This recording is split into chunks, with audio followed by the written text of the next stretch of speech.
merci d'être venu aujourd'hui participer à cette réunion dont le thème est jeunesse et développement. Tout au long de cette journée, nous allons aborder plusieurs points. Dans le panafricanisme, nous allons faire un rappel historique. Ensuite, nous allons parler de notre cercle de réflexion qui est jeunesse panafricaine.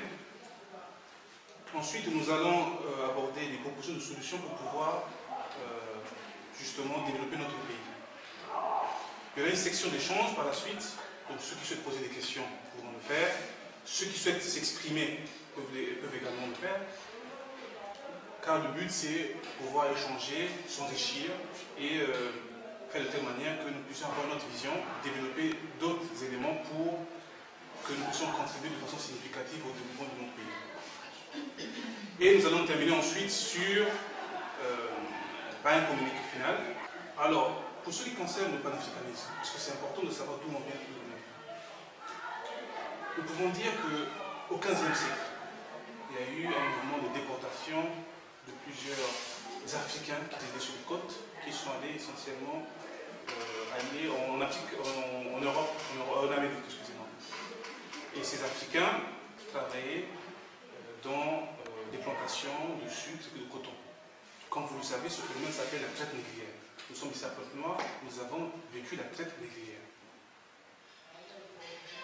Par la suite, il y a eu donc plusieurs mouvements de contestation. C'est-à-dire que les Africains d'origine différentes qui se trouvaient en Amérique du Nord principalement se sont battus pour faire de telle manière que la communauté puisse avoir la liberté, car ils étaient des esclaves. Par exemple, au XVIIIe siècle, au Brésil, il y a eu une république qu'on appelle les Palmares, où les Noirs, des esclaves, se sont organisés en conséquence pour se battre contre les colons. Donc, nous pouvons déjà dire que dans ces mouvements, on peut retrouver les origines du panafricanisme, où il y a plusieurs Africains d'origines différentes qui composent une communauté et qui se battent pour leurs intérêts. En 1857, M. Williams a initié plusieurs mouvements, plusieurs réflexions pour faire de telle manière qu'on puisse donner de la liberté à nos populations. Il s'est battu notamment pour la décolonisation, il s'est battu pour garantir les libertés fondamentales de tous les peuples, le respect de tous les peuples, et nous pouvons dire de certaine façon que cela aboutit dans les années 60 à ce que nous soyons des pays indépendants, à ce que nous puissions aujourd'hui pouvoir jouir de certaines libertés, à ce qu'on puisse mettre en place une organisation de l'Union des Nations, donc l'UA actuellement. Donc, je pense qu'aujourd'hui, nous sommes une résultante de ce que des pères, des personnes ont réfléchi pour faire de telle manière que nous puissions jouir de la liberté dont nous jouissons aujourd'hui. Alors, nous, on a mis en place un cercle de réflexion qui s'appelle Jeunesse panafricaine. On l'a créé il y a 2 ans. On peut dire qu'on faisait partie de plusieurs mouvements politiques. Il y avait des jeunes qui ont adhéré à l'UPADES, des jeunes qui ont adhéré au MCDDI, des jeunes qui ont adhéré à la DPS, tous les partis. Et on s'est retrouvés entre nous, on a remarqué qu'il y avait des lacunes. Des lacunes parce que dans ces mouvements de jeunesse, on suivait des leaders sans pourtant qu'on puisse concentrer, définir certaines idéologies, sans pourtant faire des propositions. Et on s'est dit qu'on devait peut-être se réunir, apprendre à discuter ensemble pour voir comment nous pouvons essayer de contribuer, de faire des propositions. Donc, qu'est-ce que nous avons fait?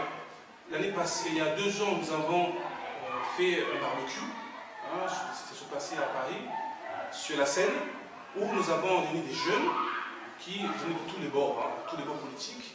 Nous avons abordé le thème de la mobilisation. Parce qu'on a remarqué que malheureusement, les jeunes au Congo ne se mobilisaient pas pour les intérêts de leur pays, et donc c'était d'une certaine façon une démission. Et nous ont dit qu'il fallait rappeler aux jeunes, même qui sont à Paris, la diaspora, qui puissent aller de l'avant. Ensuite, nous avons abordé un autre thème lors d'une conférence de presse, dont le thème c'était alternance générationnelle, c'est-à-dire qu'aujourd'hui, il y a une génération qui est au pouvoir, elle est appelée à partir, qu'est-ce que nous les jeunes nous pouvons faire pour assurer la succession?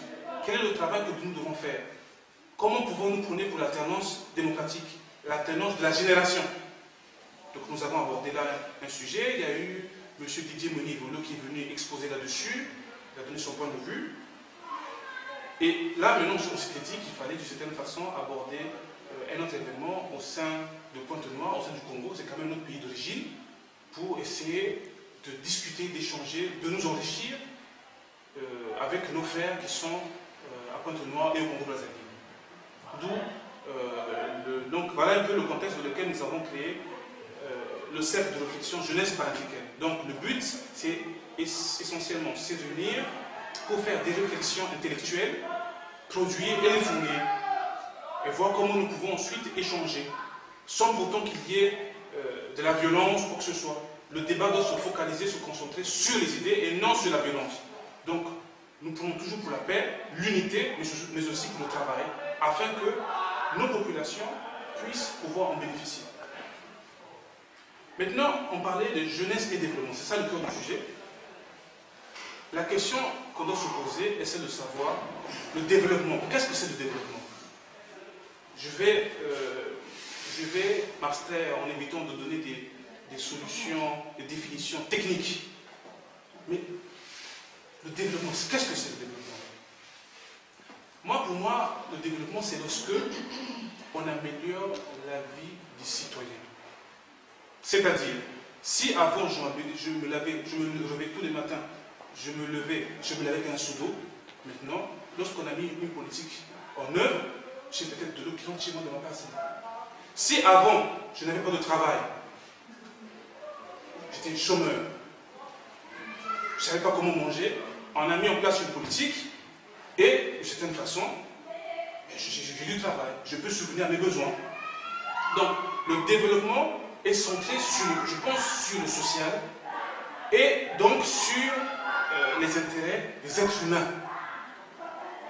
Des êtres humains, donc de nous autres. Donc, je pense qu'il est fondamental pour cela mettre en place des politiques, des chemins, des stratégies pour que les Congolais, dans notre cas, puissent véritablement essayer d'émerger et voir les choses autrement. Cela, pour moi, est fondamental. L'être humain est au cœur du développement. Bon, maintenant, que pouvons-nous faire pour faire de telle manière que les jeunes, nous les jeunes, comment pouvons-nous contribuer pour atteindre ce développement-là? Quelles peuvent être les phases essentielles? Moi, je pense un élément fondamental pour avoir le développement en soi, c'est le changement de mentalité. Aujourd'hui, nous ne pouvons pas aborder un certain nombre de ce chemin de développement, c'est-à-dire que économique, qui peut être économique, politique, sans pourtant que nous puissions transformer la personne en son sein. La transformation de l'intérieur de la personne est fondamentale. Mais qu'est-ce qu'il faut faire pour changer les mentalités? C'est bien beau changer les mentalités, mais ça veut dire quoi exactement, concrètement? Quelles sont les différentes phases pour y arriver? Moi, je pense que l'élément fondamental, c'est la prise de conscience. La prise de conscience est la base. Mais ça veut dire quoi, prendre conscience? Je me permets de prendre un petit exemple. Je suis par exemple aujourd'hui un employé, je travaille dans une boulangerie. Un exemple très simple. Mon travail, c'est faire du pain et vendre du pain. Mais tous les jours, je détourne l'argent de la caisse. Tous les jours, je détourne l'argent de la caisse. Au bout d'un moment, la boulangerie tombe en faillite. Et je me retrouve sans emploi. Je ne sais plus comment subvenir à mes besoins. Donc, aujourd'hui, l'acte qui consistait à détourner des fonds de la caisse m'a mené dans la rue. Sans travail, sans revenu. Donc la question que nous devons nous poser, est-ce que ce boulanger qui détournait régulièrement les fonds dans la caisse de la boulangerie est conscient? Est-ce qu'il est vraiment conscient? C'est pour ça que je pense que lorsque nous prenons en mesure le contexte dans lequel nous nous trouvons et les responsabilités que nous avons, il y a certains comportements que nous pouvons éviter, que nous devons éviter.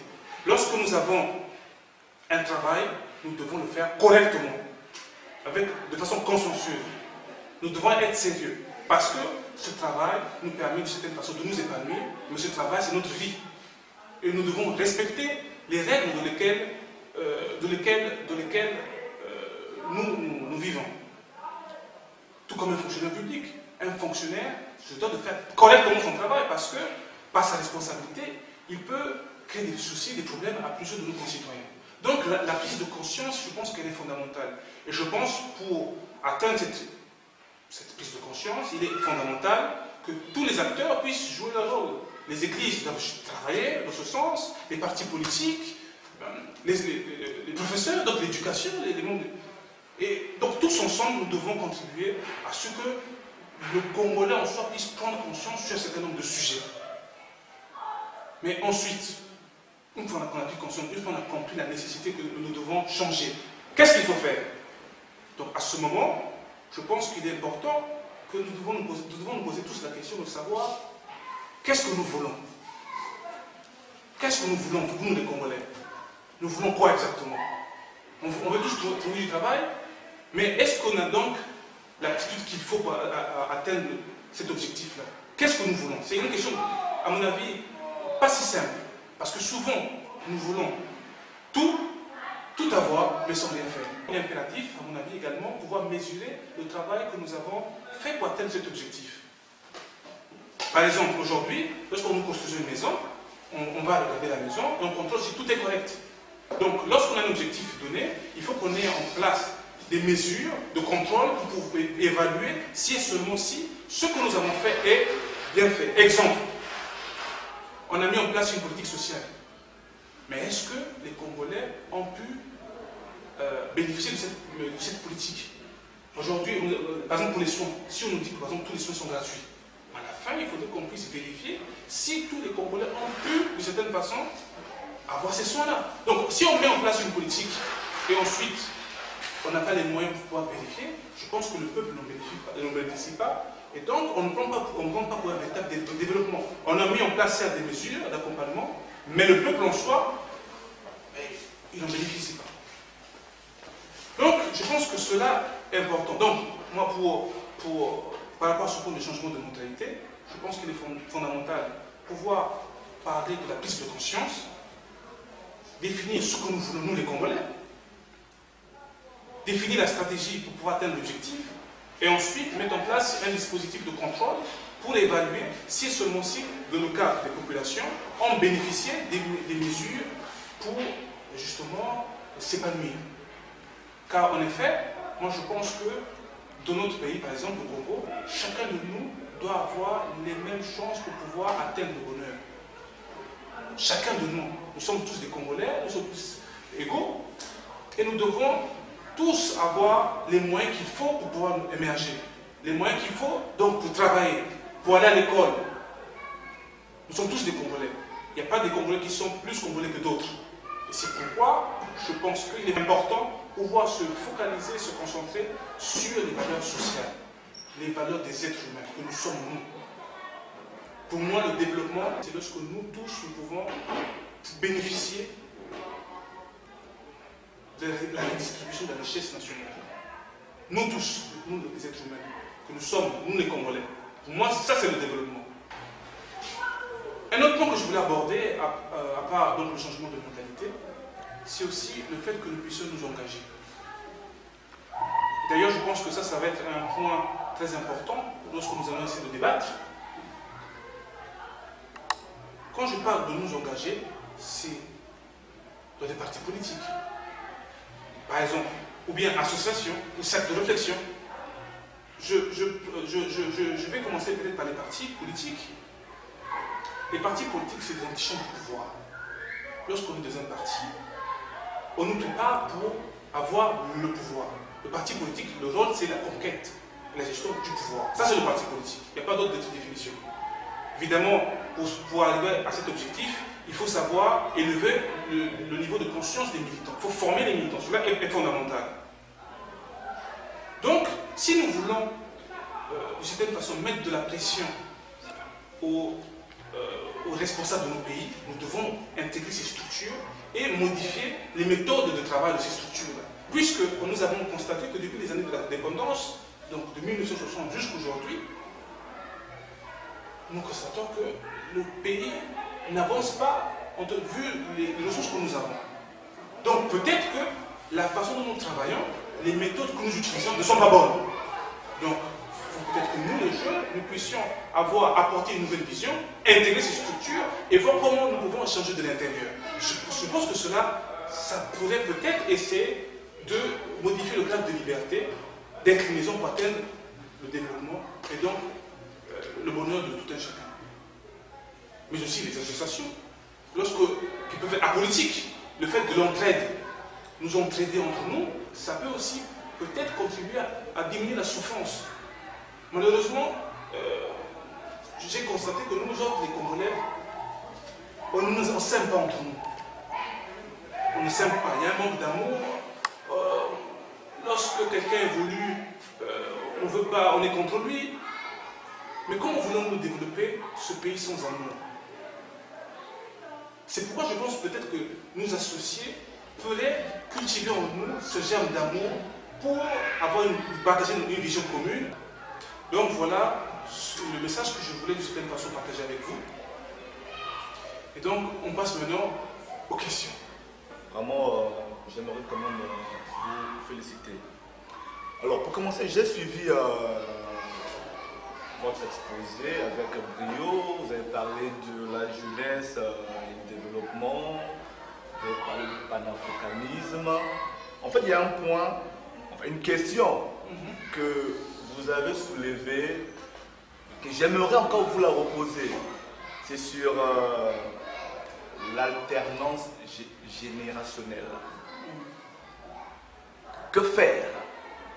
Selon vous, quelles sont les propositions? Comment faire, pour être clair, comment faire pour aboutir à cette alternance générationnelle? Je ne parle que du Congo. C'est un pays qui est dirigé par les mêmes hommes depuis les indépendances. Depuis les indépendances, même avant, depuis 60, vous allez remarquer que ce sont les mêmes noms que nous entendons. Et que faire pour l'alternance générationnelle, pour que la jeunesse puisse prendre le relais? L'alternance générationnelle. Que faire? Alors, moi je pense qu'aujourd'hui, nous les jeunes, ce que nous devons faire, c'est d'abord prôner pour la formation. Nous devons nous former. Parce que aujourd'hui, prendre des hautes responsabilités sans pourtant avoir une formation, ce serait d'une certaine façon reproduire les mêmes erreurs que je pense que nous aînés ont fait. Donc pour cela, qui dit formation, dit également que nous devons nous engager. Nous devons prendre conscience du fait qu'il est important d'une certaine façon que nous puissions attendre vers cette alternance-là. Mais cela implique aussi beaucoup de travail. Beaucoup de travail, donc, qui impliquerait la formation d'une certaine façon. C'est-à-dire, il faut beaucoup lire, participer à beaucoup de séminaires, écrire si c'est possible, essayer d'exposer un peu ses réflexions. Dans tous les cas, je pense qu'il faudrait que nous puissions nous engager, essayer de travailler sur la construction d'une vision et avec un peu de conviction. L'alternance, elle est naturelle. Tôt ou tard, l'alternance, elle va se faire. Parce que la nature, elle est faite ainsi. Mais ce n'est pas parce qu'on va y arriver que forcément, on ne va pas se préparer. Donc il faut de la formation, du travail pour pouvoir la préparer. Chose qui va venir tôt ou tard, car la nature, nous sommes des êtres de la nature. Nous ne pouvons pas y échapper. Voilà ce que je pouvais dire à ce sujet. Une question, c'est un apport concernant le développement. Moi, je pense que quand on parle du changement de mentalité, vous avez beaucoup plus axé sur la prise de conscience. Moi, je pense que l'éducation c'est aussi un élément qui est quand même capital. Vous allez remarquer qu'aujourd'hui, le changement de mentalité, oui, ça vient en aval. Mais en amont, il y a l'éducation de base. Je pense qu'actuellement, il faut qu'on commence à former dès la base.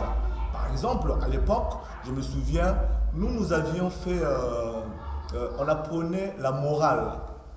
On apprenait la morale à l'école et il y avait des articles qu'on ne peut pas uriner dans la rue, il faut laver les mains avant de manger. Aujourd'hui, ça n'existe pas. Je pense qu'il faudrait qu'on commence un peu par la base, dans l'éducation. Voilà un peu mon apport concernant le changement de mentalité. Merci. Oui, monsieur, je vous remercie d'abord pour votre exposé sur la jeunesse et le développement. Donc, par là, je vois, vous voulez parler de la place de la jeunesse pour atteindre le développement de notre pays. Mais je pense, est-ce que avec la haine, le tribalisme, la corruption, la mauvaise redistribution des richesses et la manipulation de la jeunesse, la fraude, est-ce que le Congo peut réellement atteindre le développement dont vous parlez? Je pense que l'amour est nécessaire. L'amour du prochain, il est nécessaire. Parce que, comme je disais tout tantôt, lorsqu'on ne s'aime pas, lorsqu'on n'aime pas nos frères, lorsqu'on ne veut pas que les autres évoluent, il est difficile que nous puissions évoluer ensemble. L'amour est la clé de la réussite. L'amour. Mais vous êtes aujourd'hui ici, nous discutons d'amour. Et peut-être que lorsque vous allez repartir dans vos pays respectifs, vous pouvez être en mesure d'appliquer ce concept d'amour dans vos familles, dans votre environnement. Donc, la haine ne mène nulle part.